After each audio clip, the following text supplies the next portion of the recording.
Señores y señores, buenas tardes. Gracias a la mesa que nos acompaña hoy. Empiezo presentándome, soy Alicia Ares, la editora de Cuadernos del Laberinto. Cuando Martín Ortega me habló sobre el proyecto que tenía de este libro, de Ser español en el siglo XXI, la editorial enseguida vimos que era un tema que nos interesaba muchísimo, que veíamos que era un tema muy candente, que estaba poco tratado. Evidentemente acertamos, porque al mes de salir el libro ya tuvimos que hacer la segunda edición. Este coloquio, como ven ustedes, acompaña a la segunda edición del libro, pero ya casi teníamos que anunciar la tercera, ya que la segunda está a punto de venderse completamente. Esto nos demuestra que efectivamente es un tema que interesa mucho y que Martín está poniendo los puntos sobre muchos puntos que faltaban en las sillas del tema de qué es ser español del siglo XXI. Como es un tema muy abierto, creemos que debe estar acompañado por este coloquio que hoy ha organizado Martín. Y aquí estamos. Muchas gracias a todos, repito, y os dejo con el coloquio. Buenas tardes a todos. Yo le doy la enhorabuena a la editora, agradecerle las palabras de bienvenida y sobre todo agradecerle la visión de publicar un trabajo como el de Martín Ortega sobre ser español hoy en el siglo XXI. Y yo como periodista, en un momento en el que el periodismo y los medios de comunicación atraviesan desde mi punto de vista un problema más o menos grave, sobre todo por el exceso de partidismo que existe en ellos, pues también agradezco a la editora y sobre todo a Martín Ortega que desde la posición que yo intento siempre mantener de una visión de España, de una visión lo más de Estado posible, alejado de unos y de otros, o cerca de unos y cerca de otros, pues creo que ahora mismo el poner en valor lo que es España creo que es algo que es un compromiso y una obligación, si me apuran, de todos y cada uno de nosotros. Durante la campaña electoral, yo cuando discutía con algunos representantes del Partido Popular, incluso con el candidato, digo, ¿es posible poner en valor lo que se ha hecho en España en los últimos años? Iba más allá. ¿Es posible poner en valor lo que se ha hecho en España no en estos 4 años, sino en los últimos 40 años? O lo que es España en sí, dentro de lo que es su sociedad, más allá de la política, por hablar de la investigación, por hablar de la medicina, por hablar de los intelectuales, de los empresarios que están por el mundo haciendo canales de Panamá y ese tipo de cosas, de ingeniería, de los militares que están en muchas misiones internacionales haciendo una labor fundamental, de los diplomáticos que están representando a España y haciendo también un trabajo excelente. ¿Cómo es posible que nos quieran más fuera que nos queremos nosotros mismos? En un momento donde, bueno, quizá prevalezca más las 140 dichosas palabritas del tuit o la imagen en la televisión o bueno, cualquier otro tipo de fenómeno que sea más superficial, que no profundice en lo que realmente somos y hacemos los españoles, y no ya solo en Madrid o en Barcelona o en Valencia, en cualquier lugar o rincón de España.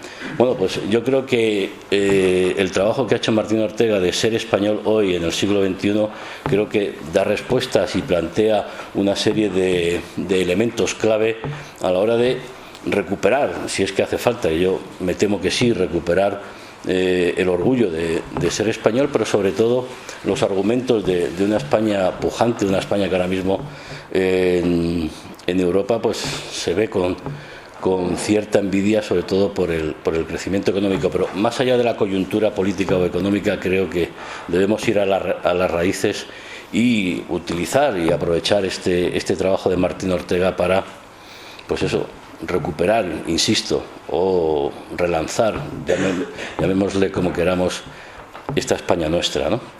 Y por eso nos hemos reunido hoy aquí. Cuando Martín Ortega me propuso moderar, digo yo, bueno, encantado, para mí es un honor poder estar moderando y presentando a personalidades como las que tenemos aquí esta noche. Yo creo que no hace falta, pero por si acaso voy a recordarles que Emilio Lamo de Espinosa es presidente del Real Instituto Elcano, el think tank de referencia sobre estudios internacionales en España. Entre sus muchas distinciones hay que destacar el Premio Nacional de Sociología y Ciencia Política 2016, que le acaba de ser concedido. Enhorabuena, aprovechamos. Y entre sus publicaciones sobre temas muy diversos, permítanme recomendar su discurso en la Real Academia de Ciencias Morales y Políticas en 2014 sobre la cuestión catalana, que está disponible en Internet. En esa reflexión mantiene que el problema no es el lugar de Cataluña en España, sino el lugar que España debe ocupar en Cataluña. Con esta frase también centramos un poco el debate sobre uno de los problemas que ahora mismo tenemos en España, que es lo que ocurre en Cataluña y cómo España en sí puede ponerse en valor en Cataluña. Don Emilio, tiene usted la palabra. Pues muchas gracias. Muchas gracias. Buenas tardes. Buenas tardes a todos. Mi agradecimiento a Martín por invitarme a presentar, a comentar este libro, que me parece excelente, y mi enhorabuena a la editorial, que es una gran noticia que vaya ya por la segunda, ¿no? y esté entrando en la tercera, porque yo creo que el libro lo merece. Desde luego el tema no es nuevo, y si algo caracteriza a España desde hace siglos es esta pregunta por el ser de España. Se ha dicho alguna vez que lo que identifica a los españoles es que nos estamos perpetuamente preguntando qué somos, en qué consiste España, en qué consiste ser español. Es una tradición antiquísima. Podemos remontarnos a los arbitristas, a los regeneracionistas, a los 98istas, a los transitólogos más recientes de la época de la transición, casi desde Westfalia. Los españoles nos preguntamos constantemente en qué somos y en qué consiste nuestro país y nuestra nación, ¿no? Y tenemos una larguísima historia de autoflagelación, que por cierto el libro no cae en ella. Simplemente recordar un par de citas, no son triviales, nada menos que Cánovas del Castillo, el restaurador, dijo aquello de ese español que no puede ser otra cosa. Hombre, pues, tampoco me lo pongo así, ¿no? Pero en fin, el gran filósofo español, Ortega y Gasset, brillantísimo en tantísimas cosas, escribió aquello de que la historia de España es la historia de una larga decadencia. Tampoco, porque no puede ser que esté uno siempre decayendo, ¿no? Esto ha dado lugar a una visión de la historia de España y de España que yo, digamos, mamé de niño, porque era lo que se leía entonces. La historia de España como aquello que no ocurrió. En España no hubo revolución burguesa, no había ciencia, no había democracia, no había industrialización, no había nada. Pues algo pasaría. Con posterioridad, por fortuna, los historiadores más actuales han normalizado la visión de la historia de España y hemos descubierto que ni éramos tan raros nosotros ni tan normales los otros, y que los otros también eran bastante raros y nosotros, pues en el fondo, somos más o menos lo mismo, ¿no? Este excepcionalismo de la historia, esta visión excepcional de la historia de España como algo muy singular, ha sido poco a poco sustituida, como digo, por una idea más normalizada. Yo escribí un artículo hace tiempo que se llamaba así, ¿no? La normalización de España.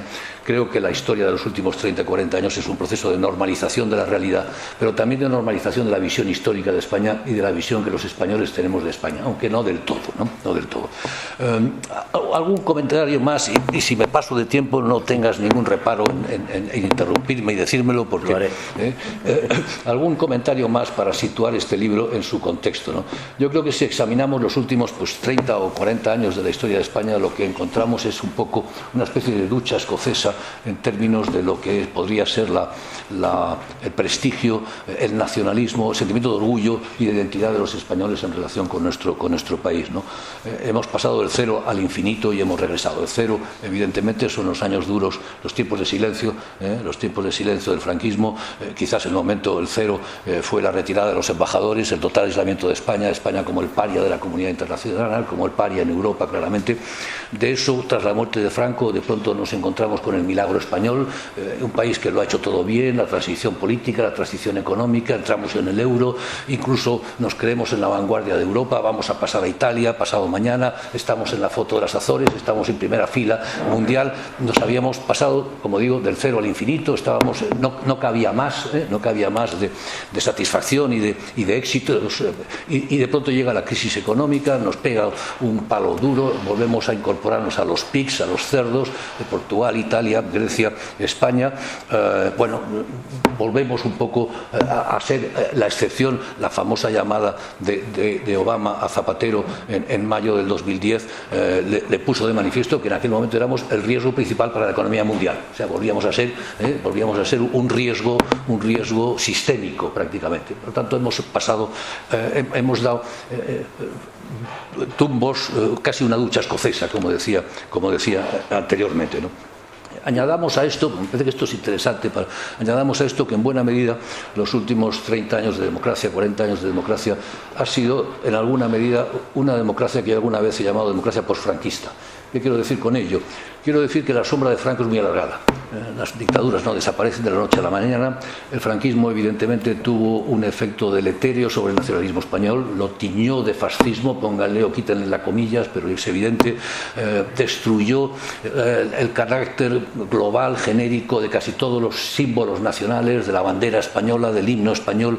Inevitablemente todo eso, el nacionalismo español, la nación española, el sentirse español acabó teniendo un significado político muy concreto, y de ello se ha aprovechado en buena medida una izquierda que contra Franco vive mejor y que ha utilizado todos los símbolos y los ha renovado y ha actualizado todo ese discurso, porque evidentemente en esa posición se encuentra en una situación de superioridad moral y por lo tanto mejor, y vende mejor su discurso, ¿no? Contra Franco es evidente que algunos viven mejor, ¿no? Bueno, en ese contexto regresa el problema de España, que yo creo que es el tema. Regresa el problema de España y regresa en dos versiones que son en el fondo dos grandes enmiendas a la totalidad. Uno es lo que representa la que fue la gran movida de la Puerta del Sol, de Podemos, del movimiento de los indignados, Democracia Real Ya, que al final ha acabado siendo capturado y gestionado por las siglas Podemos. La transición es una traición, hay que empezar de nuevo. Es una enmienda a la totalidad. Se ha equivocado, nos hemos equivocado por completo. Lo que hemos hecho está mal construido, tenemos que empezar de nuevo. Esto es un poco el mensaje. Y el otro mensaje, que es también una segunda enmienda a la totalidad, es en buena medida el independentismo catalán. El independentismo catalán lo que nos dice es: no me gusta nada de todo esto, me voy fuera, empiezo de nuevo. Como vemos, son dos enmiendas a la totalidad, simétricas en el sentido de un rechazo total y un comencemos de nuevo, casi un comenzar virginal. En el caso sobre todo del independentismo catalán hay una sensación virginal de comencemos, no vamos a tener ninguno de los problemas arrastrados. Esto es fantástico. Bueno, el libro tiene la ventaja de que aborda ambas cuestiones, y yo creo que tiene la ventaja sobre todo de que las aborda al tiempo, no separadamente. El planteamiento en el fondo, y lo comparto plenamente, es que el modo de abordar el problema catalán es abordar el problema de España, y por lo tanto lo que necesitamos es un proyecto español potente, un proyecto español serio, un proyecto español con vitalidad y con fuerza, y que a través de ese mecanismo podremos solventar e incorporar el tema catalán. En ese sentido, huye de cualquier bilateralización de relaciones Cataluña-Madrid, Cataluña-España, que comienza ya en el propio planteamiento cediendo lo que pretenden conseguir en el propio proceso. Ya es un mal planteamiento, es una mala posición negociadora. El libro, como digo, no lo hace. Es un libro bien escrito, es una excelente introducción. Es una excelente introducción al tema de la nación y de los nacionalismos en el siglo XXI. Trata de articular un nacionalismo posnacionalista, un nacionalismo posmoderno, que no es ni étnico como el alemán, ni tampoco tiene las dimensiones culturales profundas de que puede tener el nacionalismo francés. Es un libro de tesis, esto es relevante. Desarrolla una teoría de en qué consiste ser español en el siglo XXI, y desarrolla sobre tres ideas que yo comparto. Luego haré alguna observación. La primera es la de una cultura global. España es el núcleo central de una cultura global, cuyo elemento más relevante, sin duda alguna, lo constituye la lengua española, pero no solo, tiene una proyección mayor. Por lo tanto, hay una identificación de lo español con una cultura específica, y me parece que es un planteamiento, entre otras cosas, se vende muy bien. Yo he hecho muchos estudios sobre la imagen de España y puedo decir que allí donde puntuamos mejor siempre es en el tema de la cultura, claramente, ¿no? Me parece que es un planteamiento correcto y acertado, y que además es fácil de aceptar por la gran mayoría de los españoles. La segunda idea central, que es otra idea que comparto plenamente, aunque haré luego alguna observación crítica, es que ser el español consiste en compartir todo un conjunto de valores democráticos, de valores constitucionales. Y en ese sentido, como no podía dejar de ser, Martín Ortega hace un buen uso de las tesis de Habermas sobre el patriotismo constitucional. Como decía anteriormente, el patriotismo étnico estilo germánico, de modelo germánico en España no sirve, es un país variado, diverso, no tenemos esa identidad étnica de la raza española, como en algún momento se pudo hablar de ella, no la tenemos, pero tampoco tenemos esos símbolos culturales potentes como puede tener Francia alrededor de lo que es la République o el citoyen. Esto no forma parte de nuestro acervo cultural y de nuestra historia, de modo que tenemos que echar mano de elementos en alguna medida más abstractos, y esto es quizás lo peor o lo que necesita algo más, ¿no? Pero en fin, la idea la comparto plenamente. Por lo demás la comparte derecha e izquierda, y esto también es muy buena cosa. Tanto la derecha como la izquierda en este momento estarían de acuerdo con esta idea del patriotismo constitucional. Y la tercera idea, que me parece quizás la más importante, y recuerdo de nuevo Ortega, es que el ser español consiste en una tarea, en un proyecto de futuro. Recordando de nuevo Ortega, una nación es un proyecto de futuro, es una idea hacia adelante, proyectada hacia adelante. Martín sigue el viejo consejo de Joaquín Costa, cuyo centenario celebramos hace poco, de que hay que cerrar con 7 llaves el sepulcro de Cid. Hay que cerrar el pasado y mirar hacia adelante. Lo que tenemos es que solucionar los problemas de nuestros hijos y de nuestros nietos, y no las querellas de nuestros abuelos. En este momento hay una tendencia a pretender solucionar la historia y darle la marcha a la historia. Mire usted, las querellas de los abuelos, pues ¿qué le vamos a hacer? O de los padres. Solucionemos los problemas de nuestros hijos y de nuestros nietos, que bastante complicado es ya eso. Y también con una visión de mirar hacia afuera, de alteridad. El proyecto es un proyecto de lo contrario del ensimismamiento. De nuevo, España padece una enorme dosis de ensimismamiento, de mirarse al ombligo, de mirar hacia adentro, de no mirar hacia afuera, de no sentirse parte, como es hoy inevitablemente en un mundo globalizado, parte de una comunidad internacional. En el Instituto Elcano tenemos una especie de mantra que yo repito siempre: el futuro de España está fuera de España, y es en buena medida verdad, pero no miramos fuera de España. Martín hace su planteamiento desde la perspectiva europea.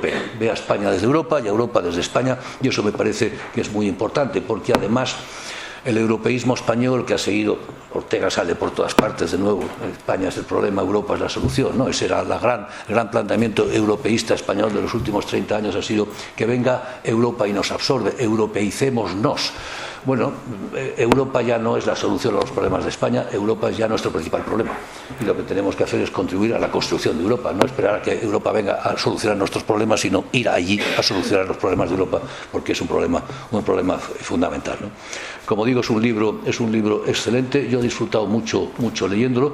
Me gusta mucho el que Martín Ortega, como los buenos analistas de relaciones internacionales y de política exterior, no es un hombre de disciplina ni de escuela. Maneja muchos instrumentos metodológicos, maneja instrumentos jurídicos, y hay argumentos jurídicos, politológicos, sociológicos, históricos, económicos, por supuesto. Las ciencias sociales, inevitablemente, cuando se plantean problemas reales, tienen que ser sintéticas, tienen que sumar muchas cosas, no son analíticas sino sintéticas, y eso es difícil de hacerlo. Martín lo hace muy bien y a mí me ha gustado mucho. Hay que triangular, para entender los problemas hay que triangularlo. Como decía, yo estoy de acuerdo con casi todo. Quería hacer algunos comentarios finales. Uno de ellos es el siguiente. También en esto de preguntarnos por el ser de España empezamos a dejar de ser originales, porque está medio mundo con el mismo problema, desgraciadamente para ellos. Los franceses llevan ya 20 o 30 años preguntándose en qué consiste ser francés y que hay que reconstruir la identidad francesa, y no saben bien por dónde tirar, y hay montones de libros en Francia sobre este tema. Lo que hemos visto en el Reino Unido con el Brexit es la gran pregunta por el ser del Reino Unido, una sociedad que se identificaba como multicultural, abierta, tolerante y diversa, y que de pronto se ha dicho no a eso. ¿Y qué podemos decir de Trump en los Estados Unidos? Cuando me enteré, cuando me llevé, como todos, el disgusto de saber lo que había ocurrido, recordé el último libro de Samuel Huntington, Who Are We? ¿Qué somos nosotros?, que podía haberse subtitulado ¿En qué consiste ser estadounidense y americano en el siglo XXI?, que es un canto a lo wasp frente a la inmigración latina, afro, etcétera, etcétera. Es un libro que se plantea radicalmente qué consiste, como digo, ser americano en el siglo XXI. De modo que éramos originales en esto, pero hemos dejado de serlo porque los demás están desgraciadamente cayendo en el mismo problema. Y ahora sí termino con dos comentarios, ¿no? Uno de ellos es el siguiente. El planteamiento de reconstruir la identidad española alrededor de la idea o el esquema del patriotismo constitucional es muy bueno, es sólido, es demasiado brainy, demasiado intelectual, es frío. Es frío, le falta el elemento de Gemeinschaft, le falta un elemento de comunidad, de sentimiento, la patria o la nación, llámala como quieras, es algo que se siente, además de comprenderse y explicarse, y ese sentimiento no sé de dónde sale, ¿no? Y bueno, sospecho que Martín tampoco lo sabe, pero está ahí, es un tema importante, ¿no? De ahí la importancia de los símbolos y de devolverle el relieve a los símbolos. Cuando los americanos se levantan y se ponen la mano en el corazón al escuchar el himno, se emocionan. Esto es importante, hay que emocionarse, ¿no? Esto es importante. Y cuando entra el presidente de los Estados Unidos y todo el mundo se pone de pie, se emocionan. Estas cosas son importantes y tendríamos que estar en condiciones de recobrar. Bueno, al final, como no tenemos eso, ese vacío lo ha llenado el fútbol y lo ha llenado el deporte. Bueno, pues no está mal, al menos lo tenemos en algún sitio, pero no estaría mal que lo pudiéramos trasladar hacia los símbolos colectivos y las instituciones colectivas. Y un último comentario, ¿no? Hay un tema que yo me gustaría, a lo mejor podemos debatirlo aquí, que es el tema de la nación de naciones, ¿no? Hablando de Cataluña y la solución al tema catalán, ¿no? Yo llevo tiempo defendiendo el término nación de naciones, pero si se entiende correctamente, y me gustaría aclararlo, ¿no? Si lo entendemos en el espacio y no en el plano. ¿Qué quiero decir con ello? Normalmente cuando se pregunta por las identidades nacionales, lo estamos haciendo siempre a partir de una pregunta que los sociólogos incorporamos y que es muy distorsionadora de la realidad. Y preguntamos a la gente si se siente más catalán que español o más español que catalán, o en qué medida se siente catalán o español, ¿no? Y por lo tanto lo colocamos en un plano, en una línea en la que o eres catalán o eres español, pero no puede ser las dos cosas al mismo tiempo, porque la pregunta te obliga a posicionarte en un malamente, ¿no? O lo uno o lo otro. No se puede, ¿a quién quieres más, a papá o a mamá? No se pueden querer dos mujeres a la vez. Este tipo de planteamiento. Bueno, pues no. La realidad es que cuando indagamos en el tema, y lo hizo Joaquín Arango hace mucho tiempo, en una encuesta justamente que le encargó la Generalitat de Cataluña, y lo hizo bien, y preguntó en qué medida uno se siente catalán mucho o poco y español mucho o poco. ¿Y qué es lo que acabó resultando? Acabó resultando algo que es la realidad misma. ¿Y cuál es la realidad misma? La realidad es, uno, hay gente que solo se siente catalán y muy poco español, gente que se siente español, sobre todo, pero no poco catalán. Luego hay gente que se siente muy español y muy catalán al tiempo. Y esto es muy importante, porque la mayoría de los catalanes tienen la doble identidad y se sienten muy catalán y muy español al tiempo. Y luego tenemos gente, poca, pero algunas, que no se sienten ni catalanes ni españoles, que pasan de las dos cosas. Bueno, que también son ciudadanos españoles y también merecen nuestro respeto. ¿Qué quiero decir con ello? Que bueno, que en el fondo, cuando Montesquieu decía que es Europa, y decía es une nation composée de plusieurs, una nación hecha de varias naciones, una nación de naciones, las estaba poniendo una encima de otra como muñecas rusas. Y esta visión es acertada, a mi entender. Acertada. Uno puede ser del Ampurdán, catalán, español, europeo y muchas más cosas, y todo ello al tiempo, y esas identidades son perfectamente compatibles y no tenemos por qué pensarlas como identidades incompatibles. De modo que expresión de nación de naciones, si la entendemos como muñecas rusas y no como digamos inmiscibles, como especie de mónadas que no se pueden mezclar, o lo uno o lo otro, eso no, pero lo otro me parece que es un planteamiento que podría ayudarnos a pensar esto que tú comentabas anteriormente, de en qué consiste ser español en Cataluña, que es, creo, el problema hoy, no en qué consiste ser catalán en España, sino en qué consiste ser español en Cataluña. Y bueno, con esto termino y muchas gracias.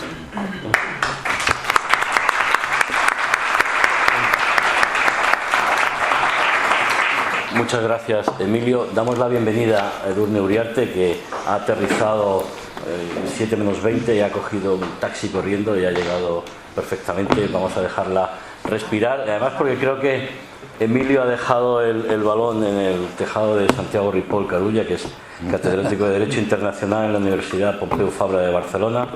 Entre 2003 y 2012 ha sido letrado del Tribunal Constitucional, por lo que conoce bien la institución por dentro, y es un catalán de corazón que conoce bien y ha vivido en Madrid. Entre sus publicaciones me gustaría destacar el libro que acaba de publicar, La paz a través del derecho, que es un tratado de derecho internacional, pero que pone el énfasis en la búsqueda de la paz. Don Santiago, tiene usted la palabra. Muchas gracias. Quiero en primer lugar pues agradecer a Martín la posibilidad que me ha ofrecido para participar en este foro, y para mí pues es realmente una satisfacción y un honor poder compartir mis reflexiones con todos ustedes. En primer lugar quiero hacer una breve referencia al autor del libro que hoy nos convoca. Cuando yo estaba preparando mi tesis doctoral, Martín publicó su tesis doctoral sobre la prohibición del uso de la fuerza y algunas excepciones, etcétera, en la editorial Tecnos. Ese libro para mí fue importante, no solo por el tema, sino sobre todo por la claridad y la precisión con la que se exponían las cosas, ¿no? Y esa claridad, esa precisión la he ido encontrando en los trabajos de Martín Ortega, siempre de forma continuada, sean sus trabajos más puramente académicos, como sus escritos en revistas de pensamiento político, artículos en periódicos y ahora en este libro de ensayo, ¿no? La primera parte del libro, que se refiere al proceso que se ha seguido en Cataluña de desconexión, pues esa primera parte a mí me parece que está muy claramente expuesto cómo han funcionado las cosas, cómo han sido las cosas, por qué se ha producido esa deriva hasta la situación actual. Uno puede puede enfatizar más algunos puntos, pero en general el relato está perfectamente expuesto y todos los hitos muy bien señalados. La segunda parte, ser español, motivos para pensar en España. Yo creo que también, claro, que está muy bien, ¿no? Ese compartir los valores y principios de un Estado democrático avanzado, España como plataforma para actuar en el mundo, y ante todo España como una cultura plural, ¿no? Son motivos ciertamente que pueden fundamentar, que fundamentan, yo creo, de hecho, la idea de españolidad o de ser español, y en ese sentido estoy absolutamente de acuerdo con lo que se expone. Pero me pregunto si esta idea de ser español sirve para resolver el primer problema. Antes se ha expuesto que hoy se ha vuelto a plantear la cuestión de España desde una doble perspectiva, ¿no? Desde la perspectiva social, desde la perspectiva de crítica al proceso de transición, por un lado, y por otro, sobre el órdago planteado por el independentismo catalán. Entonces, ¿puede esta forma de ser español, esto que aquí se nos señala, resolver el problema del independentismo? ¿Es suficiente para hacer frente al problema de la desconexión de Cataluña? Si nos movemos en el plano de lo político, de la relación de fuerzas políticas en la actualidad, hoy me parece a mí que no, porque es evidente que los políticos catalanes que están hoy presidiendo y dirigiendo las instituciones de Cataluña han dado un paso más allá, se han lanzado al monte y consideran que hay un sujeto político distinto, diferenciado, que es el pueblo catalán, que es una entidad soberana, que por consiguiente a partir de ahí se va a vertebrar un ordenamiento jurídico distinto al español, y ya no se fundamenta en el poder constituyente de la Constitución, en el pueblo español, ni siquiera en la Constitución. Y desde ese punto de vista pues se entiende bien lo que estamos asistiendo últimamente, ¿no? Esa política de desobediencia a las órdenes, a las resoluciones judiciales, a los actos de la administración, etc. Es la derivada, consecuencia lógica de este planteamiento de base que existe en las instituciones políticas, o por lo menos en quienes gobiernan hoy las instituciones de Cataluña, ¿no? Entonces, enfrentarles pues esta concepción moderna, inclusiva, fresca de lo que significa España y ser español, a mí me parece que no va a resolver ese problema. Puedo señalar dos ejemplos.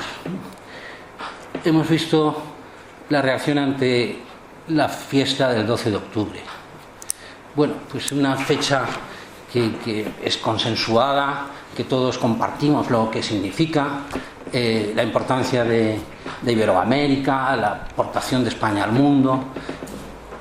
Eso se le da la vuelta y se convierte como la expresión del colonialismo más grande.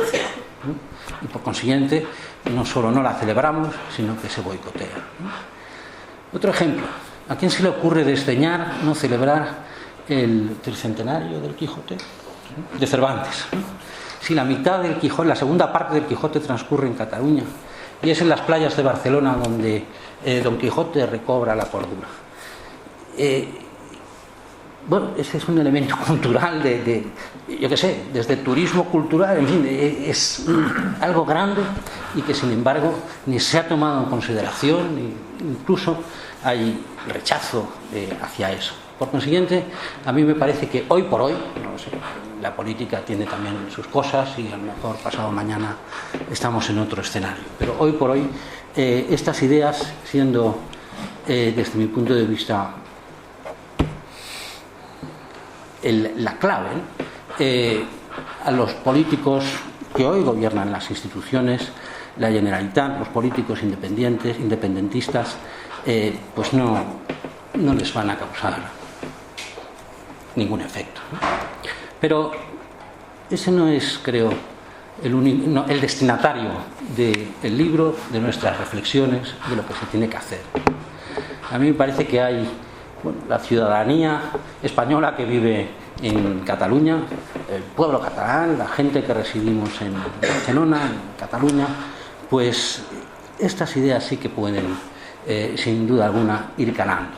Ahora, se necesita estrategia, se necesita tiempo, se necesita invertir dinero, porque la situación hoy es compleja. Yo creo además que quisiera señalar 4 puntos que desde mi punto de vista se podrían ir trabajando. 2 son de reconocimiento y otros 2 son acciones a realizar. Desde una perspectiva, digamos, mía, ¿no? Nacido en Barcelona, hijo de catalanes por todos lados y que ha residido en Madrid, reside en Madrid, trabaja, o sea, que va, vuelve, viene y va. Yo creo que hay, por parte, o sea, para fortalecer, digamos, ese discurso, yo creo que tendría que hacerse 2 reconocimientos. El primero es el reconocimiento de la singularidad de Cataluña. Salvador de Madariaga, en su libro España, un ensayo histórico, en el año 42, hablaba de la unidad, de la diversidad, reconocía que existen varios pueblos en España, etc. Y analizando la República, llegaba a la siguiente conclusión: Cataluña tiene la pretensión de ser algo más que una mera región. Bueno, eso es cierto. Cataluña quiere ser algo más que una mera región. Y hay que reconocer esa singularidad. A mí me parece que eso nos ofrece problema. La Constitución lo hace. La Constitución muy sabiamente reconoce la singularidad de muchas cosas en España, esa diversidad de España, y se refiere a la singularidad de los archipiélagos en España y trabaja hacia eso, o la distancia geográfica de Canarias y trabaja hacia eso. Reconoce la singularidad del País Vasco y de Navarra y trabaja hacia eso. Reconoce la singularidad histórica de Cataluña y de Galicia y trabaja hacia eso y le permite un acceso más rápido a las autonomías y, más importante, con una asamblea legislativa, con poder legislativo desde el principio. Por lo tanto, el fallo no está en la Constitución. Quizás ha sido en el devenir posterior de los acontecimientos, ¿no? en el cerrar de ese Estado autonómico. Aquel café para todos, o más recientemente la cláusula Camps en el Estatuto de Valencia de 2006, creo, se dice: Valencia, la comunidad tendrá tales competencias, más las que estuvieran en otro estatuto. Bueno, pues ese igualar por arriba requiere para mí acompañarse de un cierto reconocimiento de la singularidad de Cataluña, ¿no?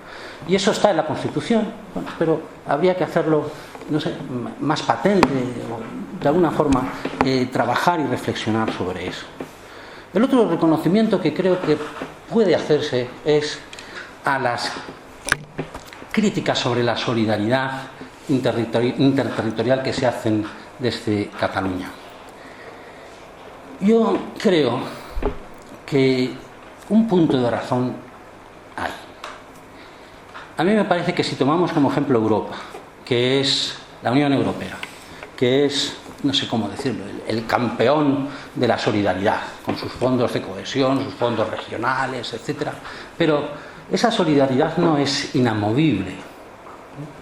Y esa solidaridad también está en función de la situación de las diferentes regiones.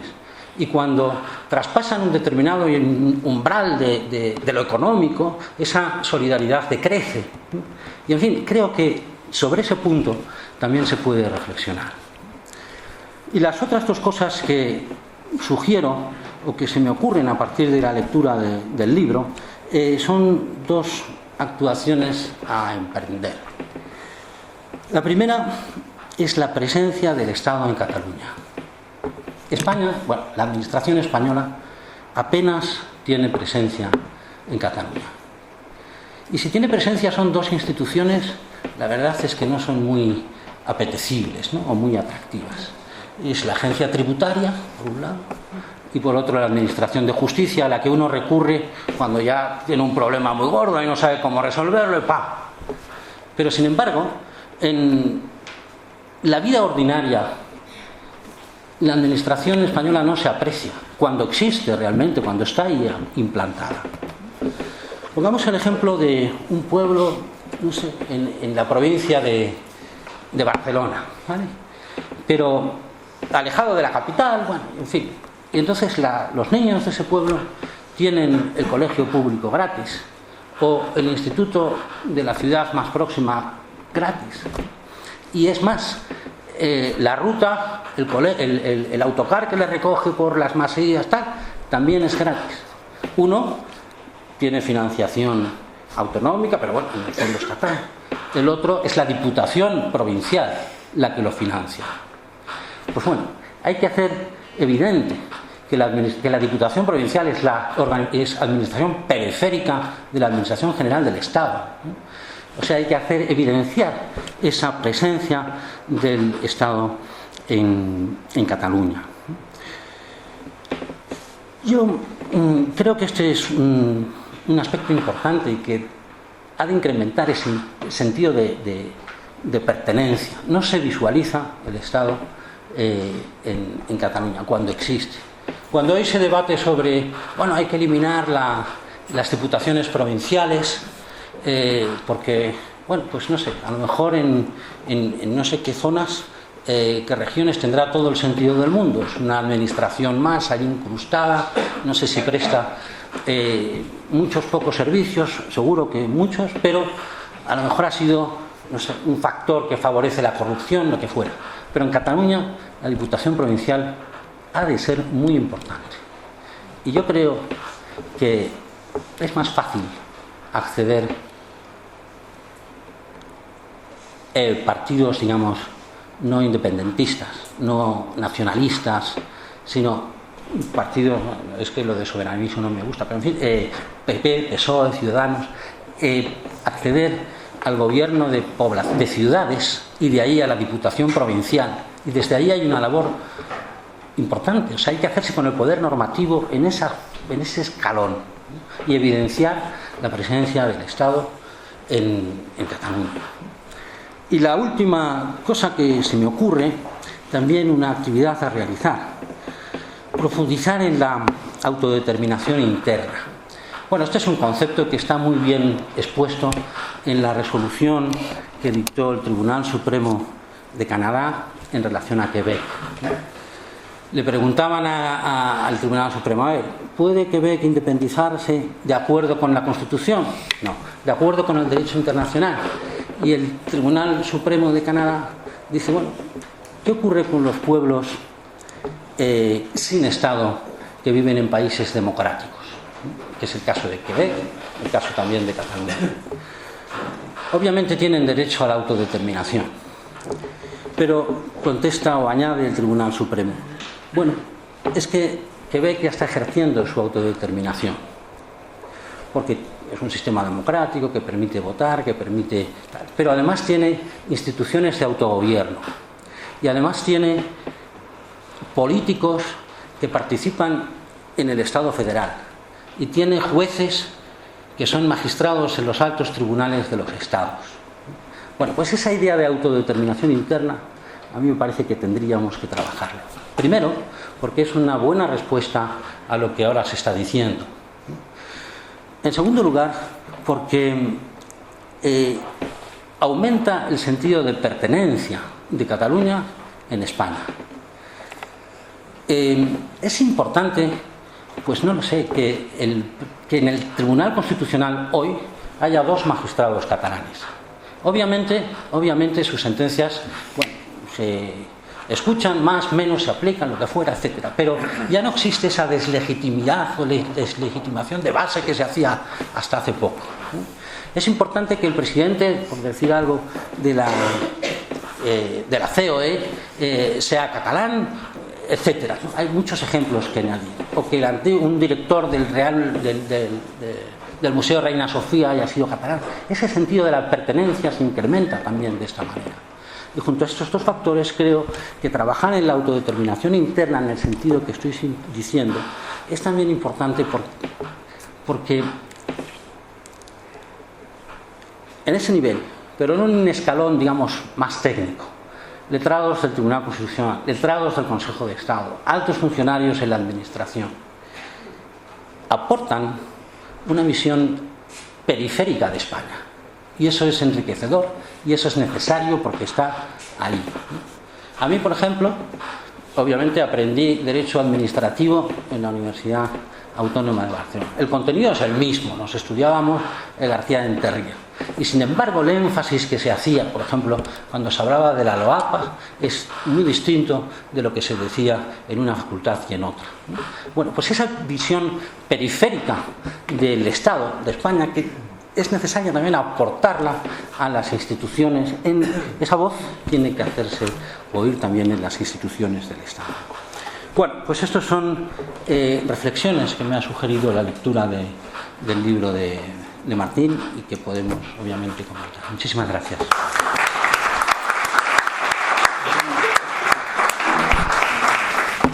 Santiago nos pone tareas interesantes. Vamos a ver si Edurne Uriarte Bengoechea, catedrática de Ciencia Política en la Universidad Rey Juan Carlos de Madrid, conocida líder de opinión que participa en numerosas tertulias políticas de televisión y radio, nos pone también deberes. En 2004 le fue concedida la Medalla al Mérito Constitucional. El trabajo de Edurne destacaría su doble vertiente académica y periodística, porque es una politóloga que hace trabajo científico y al mismo tiempo explica con claridad en los medios los problemas de la actualidad política. En concreto le recomiendo su blog en ABC y también su tertulia en la COPE, porque además de con convicción, con vehemencia. Edurne es un ejemplo en este sentido. Muchas gracias. Muchas gracias, Javier. Buenas noches.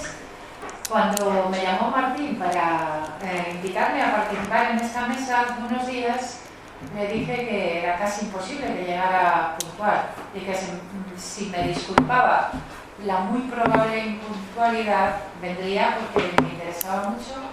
Me interesa el tema que plantea y me interesa mucho su libro. Entonces aún no lo había leído, pero ya me había adelantado su contenido y ya vi y he comprobado al leer el libro este fin de semana que coincidimos plenamente, con matices, en la misma preocupación, en la preocupación por la identidad española, la definición o redefinición de la identidad española. Yo quizá voy a ir más allá, con muchos apuntes políticos, pero desde una sustancia que es la misma, esa preocupación por la identidad nacional española y, desde mi punto de vista, la consideración de que estamos ante un problema clave, un problema político de primer orden de nuestro país, ahora por supuesto, pero también para el futuro. Y que resolver ese problema clave va a ser vital en el futuro de nuestro país. ¿Cómo definir el problema clave? Pues yo voy a definirlo o empezar definiéndolo con un ejemplo que me parece muy ilustrativo de nuestra actualidad. Y es lo que dijo Fernando Trueba, el director de cine.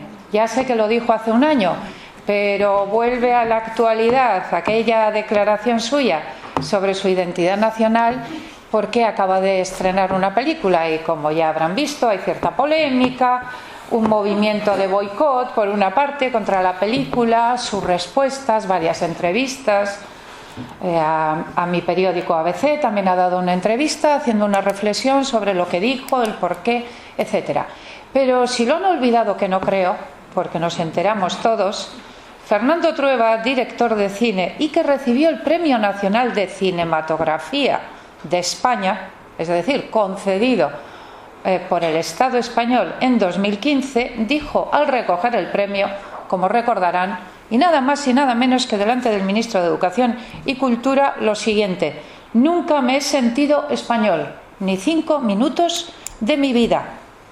Pero además añadió, si esto ya no era suficiente, debo confesar que culturalmente Cervantes me gusta, pero no más que James o Balzac.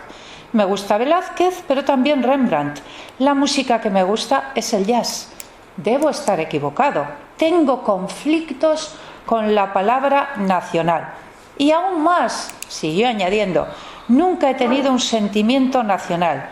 Siempre he pensado que en caso de guerra yo siempre iría con el enemigo. Bueno, todos entendemos que esto último era una provocación, como él suele aclarar ahora. Bueno, era una provocación, yo quería bromear, etcétera.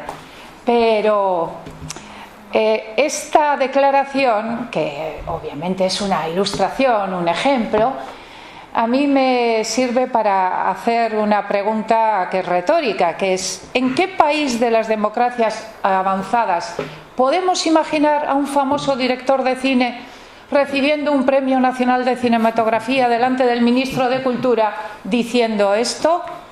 Pues yo no alcanzo a imaginar a ningún país de nuestro entorno. Evidentemente tenemos un problema, pero inmenso, con la identidad nacional cuando ocurre esto, y esto es el reflejo del problema y de por qué el libro de Martín es imprescindible, fundamental, porque es evidente que necesitamos reflexionar sobre esta cuestión y darle soluciones, salidas, ideas, etcétera, en forma de libro y en forma también de acciones políticas. Es evidente que hay un cuestionamiento de la españolidad en nuestro país mayor que, no, obviamente no en todos los países democráticos. Ya se ha hablado de Canadá, hay Bélgica, hay muchos problemas de identidad nacional en otros países, pero el nuestro es especialmente fuerte y tiene dos vertientes.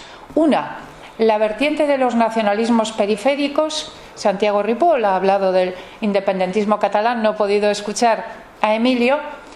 El independentismo vasco en estos momentos con menor incidencia, pero es que en el otro lado, y es el problema que a mí me interesa, en el otro lado tenemos un problema de falta de unidad política intelectual del resto sobre la identidad nacional y sobre la españolidad.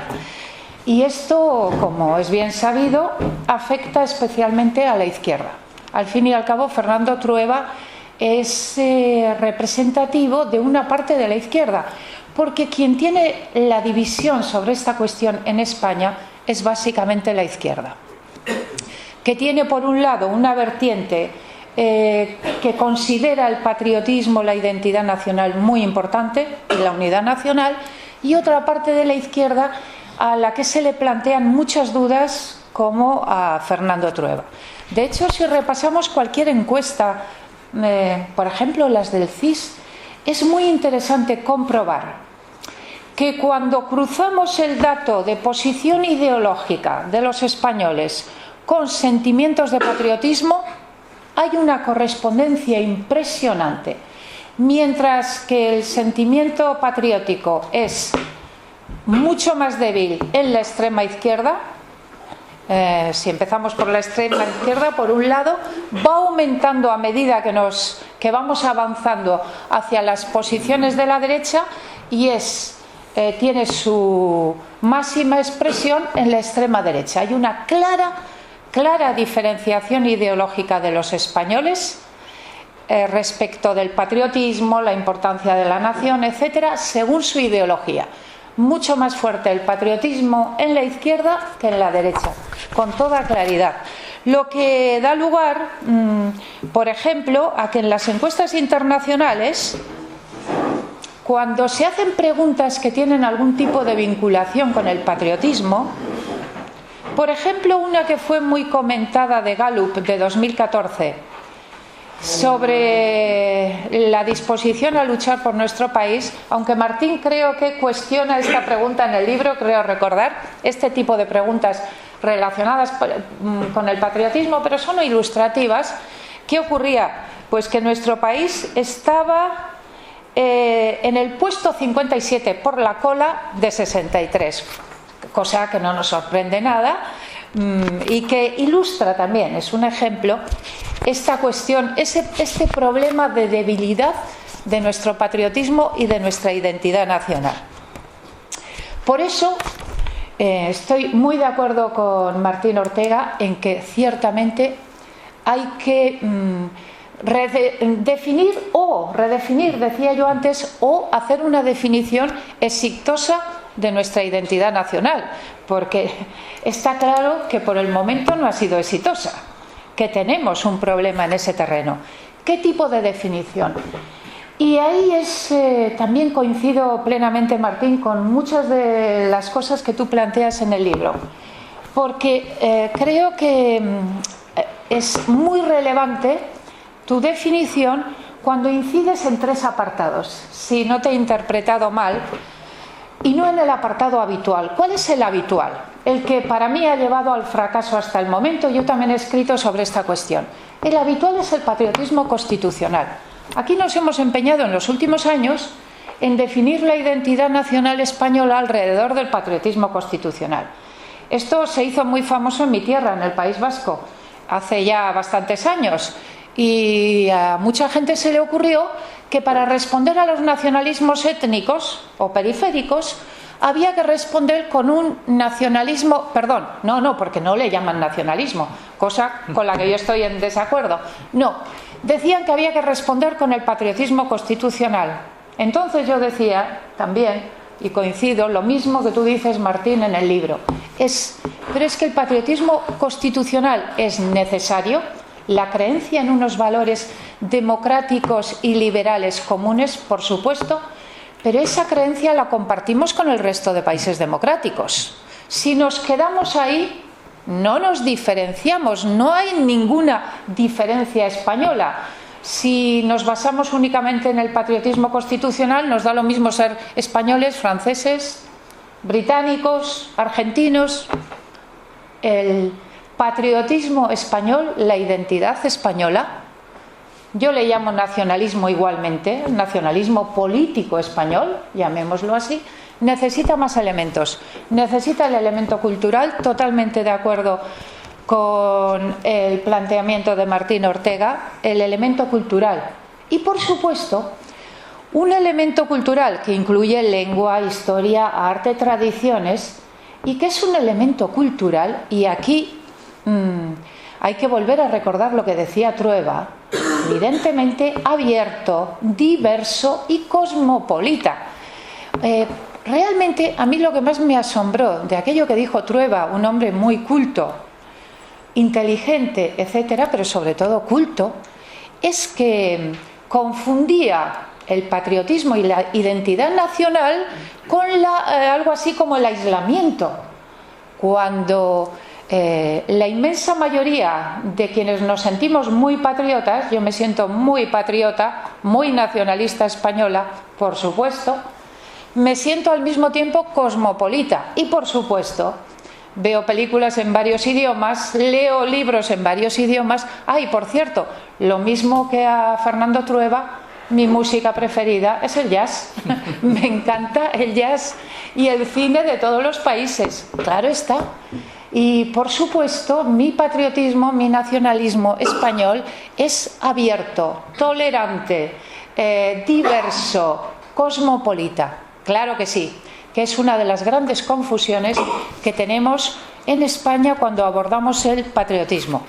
Pero hay un tercer elemento del que habla Martín Ortega en su libro, y este es un elemento clave del que apenas se habla.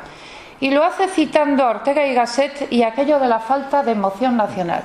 Ya lo dijo Ortega y Gasset, pues después de no sé cuántas décadas seguimos igual. El patriotismo, como cualquier sentimiento político, y la política es sentimiento, es emoción, además de razón, claro está. ¿Qué son las ideologías si no son emoción, además de razón? Claro, por supuesto. El patriotismo necesita también emoción nacional. Y el grave problema de estos últimos años, bueno, ya lo veía Ortega y Gasset, de siempre, es que se ha pretendido construir un patriotismo constitucional, dicen, español, exento de elementos culturales y aún peor, de emoción. ¿A dónde vamos con ese tipo de patriotismo? Pues a ningún sitio. A que cuando hacemos comparaciones internacionales sobre el grado de patriotismo e identidad nacional de los españoles, pues estamos por abajo en la cola. Y esto, y voy a mi última parte, tiene una consecuencia muy importante. Bueno, tiene dos tipos de consecuencias. Una, me parece que es negativo para el conjunto del sistema político, puesto que un sistema democrático sobrevive con fuerza, no solo a través, obviamente, del cumplimiento de todas las reglas democráticas, del Estado de Derecho, también sobrevive con fuerza con el sentimiento de unidad de los ciudadanos que conviven en ese sistema democrático. Y para eso un patriotismo fuerte es muy importante. Pero además, en segundo lugar, un patriotismo español fuerte es necesario para responder con eficacia al problema del independentismo. Santiago Ripoll, tú planteaba varias respuestas, medidas con las cuales estoy sustancialmente de acuerdo al independentismo catalán. Medidas básicamente integradoras, reforzadoras de los lazos, por supuesto, estoy de acuerdo. Pero hace falta también algo más, un sentimiento de fortalecimiento de un patriotismo lleno de complejos que es el patriotismo español. Y que no solo es necesario, me parece, como respuesta a los fenómenos independentistas, además me parece necesario para el medio, incluso corto plazo de la propia política española y del sistema político español. Porque además de leerme el libro de Martín Ortega, yo traía hoy conmigo un libro que quiero repasar estos días, que es el de Samuel Huntington, sobre la identidad nacional estadounidense. Samuel Huntington fue su último libro, ¿no? ¿Lo has citado? Lo has citado, Emilio. Y yo no me...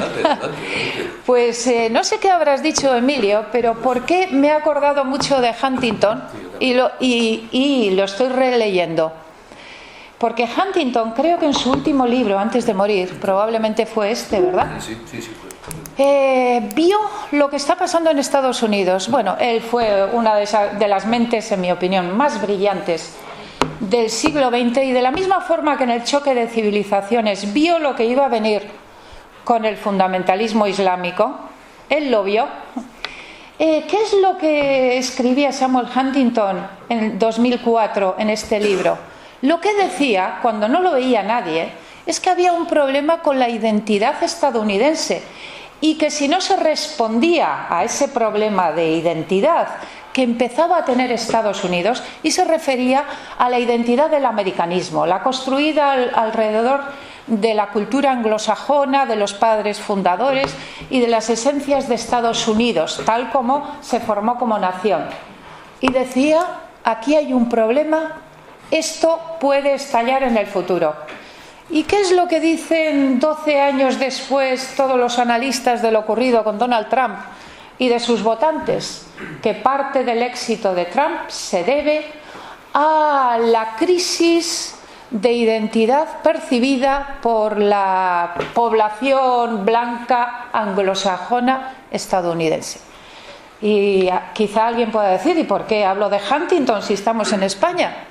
Porque yo tengo la percepción de que o se responde al problema de identidad nacional español, o España, más pronto que tarde, puede tener también un problema de frustración de quienes se sienten patriotas, españoles y sienten una fuerte identidad nacional española. Y nada más, lo dejo aquí. Gracias.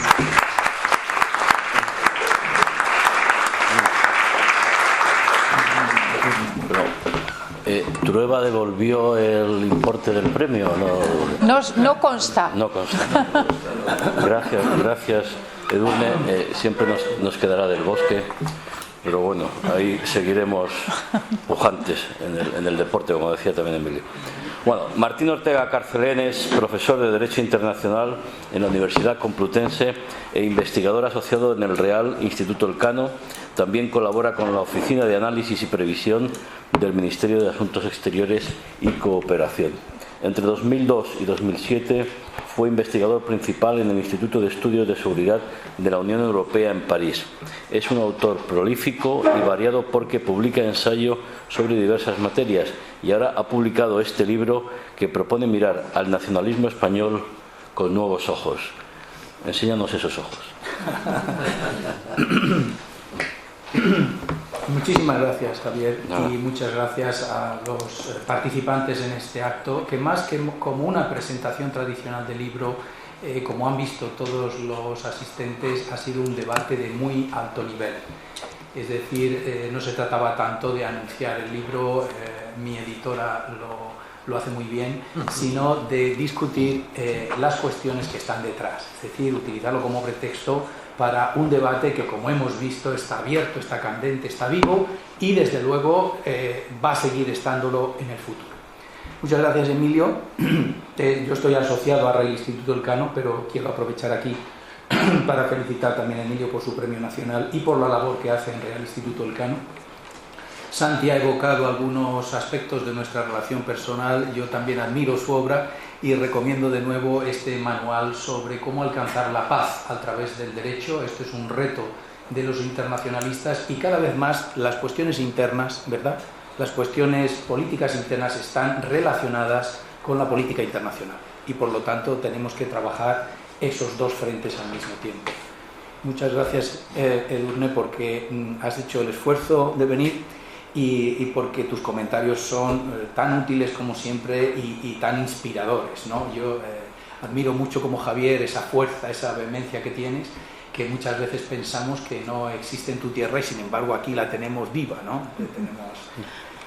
Gracias también a dos personas muy especiales, mi editora, Alicia García Ares, que ha hecho el esfuerzo de poner a la venta y hacer público este libro, sobre todo con un proceso que ha sido muy interesante de revisión permanente. O sea, yo creo que la ventaja de trabajar con una editorial como Cuadernos del Laberinto, que es una editorial cercana, que se preocupa del autor, y los autores no somos fáciles, hay que reconocerlo, es un privilegio, porque se permite hacer modificaciones si es necesario. Ella ha mencionado que hay ya una segunda edición en la calle y que vamos a una tercera, pero lo que no ha mencionado, quizás porque quiere evitarlo, es que hago modificaciones en cada edición. Entonces, pues no te preocupes, que las habrá. Y eso pues permite una frescura al texto que es muy de agradecer en un tiempo como el nuestro, que todo va tan rápido, ¿verdad? Porque si uno tiene que esperar que un libro editado va a serlo dentro de meses, pues pierde en gran medida la actualidad. Y la otra persona es mi buen amigo y colega Ricardo López Aranda, del Ministerio de Asuntos Exteriores, que de su mano pues sigo colaborando con esa empresa realmente realmente puntera de definir la política exterior de España. Por supuesto, doctores tiene la Iglesia, los políticos y las autoridades definen esa política exterior, pero Ricardo prepara el terreno y me ha permitido que yo ayude en esa labor, y entonces estoy, por supuesto, feliz y encantado. Ese capítulo de gracias era obligado, y ahora pues no quiero extenderme mucho, pero algo tengo que decir, ¿no?, sobre el libro, y mucho más después de estas intervenciones tan elocuentes, ¿no?, y que han abierto los problemas de manera tan certera, ¿no?, porque se trata muchas veces de hacer las preguntas adecuadas. Quizás las respuestas no son exactas, esto no es matemáticas, quizás las respuestas tenemos que seguir pensando sobre ellas e investigando sobre ellas, pero lo importante es abrir estas cuestiones. El trabajo que yo hice parte de una paradoja que se ha señalado aquí por varios de nuestros colegas, y es que en todo el mundo el nacionalismo está en alza. Nosotros observamos nacionalismos de todo tipo. Hay una vuelta no solo al Estado-nación, sino a los nacionalismos irredentos.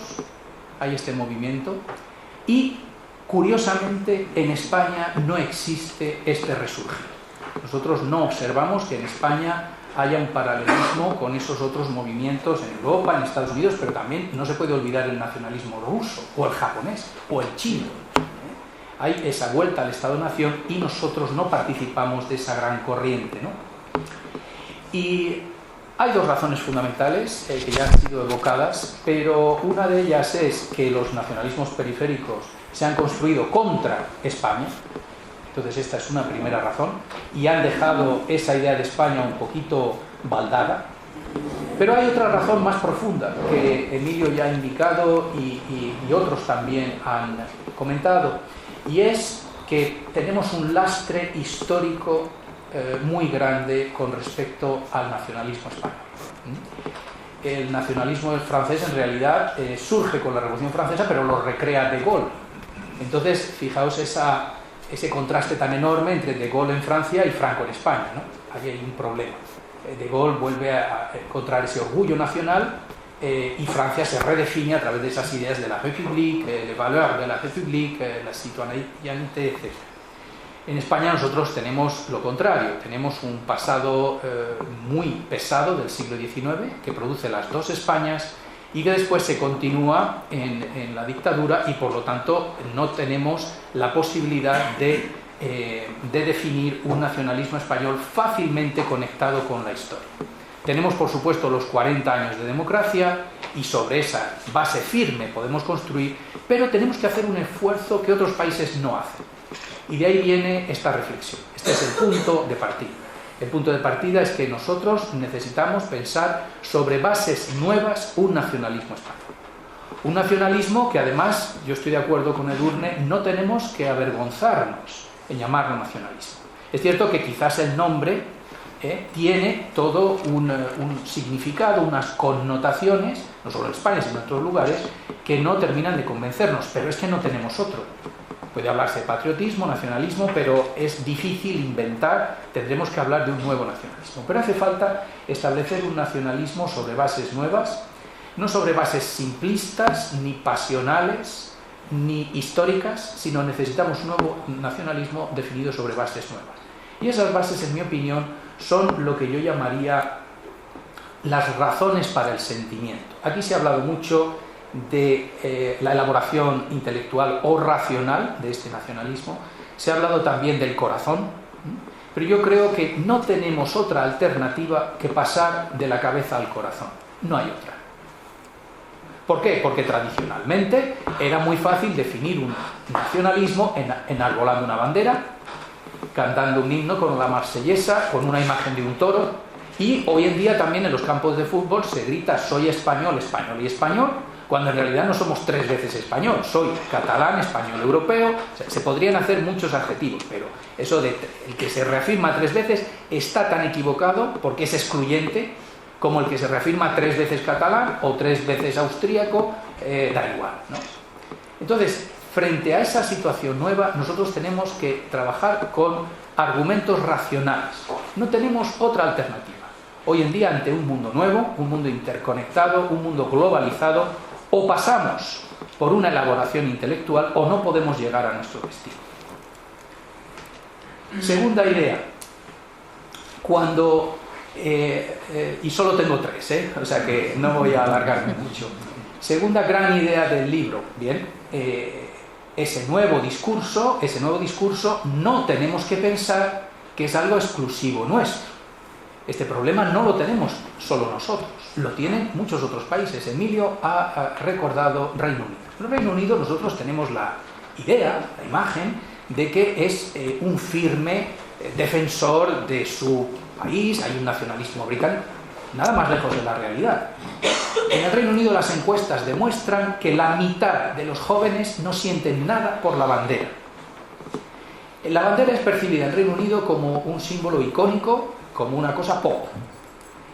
En el 2006, el 10 de Downing Street, es decir, el primer ministro encargó unos estudios sobre Britishness.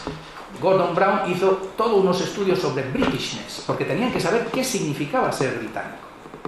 Y la prueba evidente es que acaba de vivir Reino Unido dos shocks, que son el referéndum de Escocia y el Brexit. Y son dos cuestiones existenciales para Reino Unido. Reino Unido ha tenido que plantearse qué es ser británico a través de un referéndum sobre Escocia que probablemente no está terminada la historia después del Brexit, porque el Brexit probablemente hará que Escocia vuelva a plantearse la cuestión. Pero la pertenencia a la Unión Europea es otra forma de preguntarse qué significa ser británico.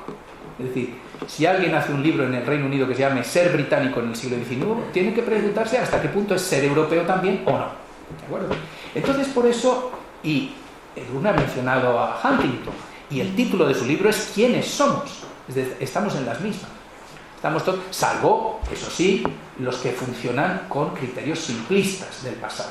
Es decir, si yo soy de una nación muy pequeñita, homogénea, y que no tengo dudas, pues entonces probablemente será muy fácil esa identificación. Pero nosotros tenemos que hacer una identificación nueva. Y aquí es donde surgen esos tres criterios que han mencionado los otros oradores y que propongo para el debate.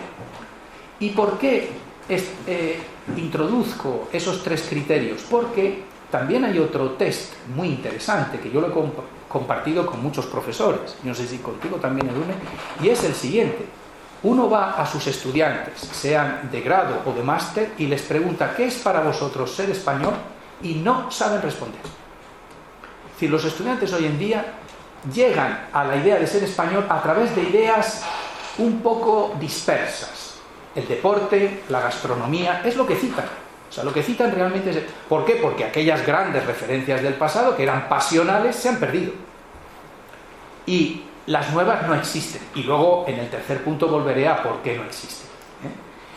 Entonces, esos tres elementos son una cultura abierta y plural, una cultura mestiza.Nosotros no nos damos cuenta, pero somos una potencia cultural.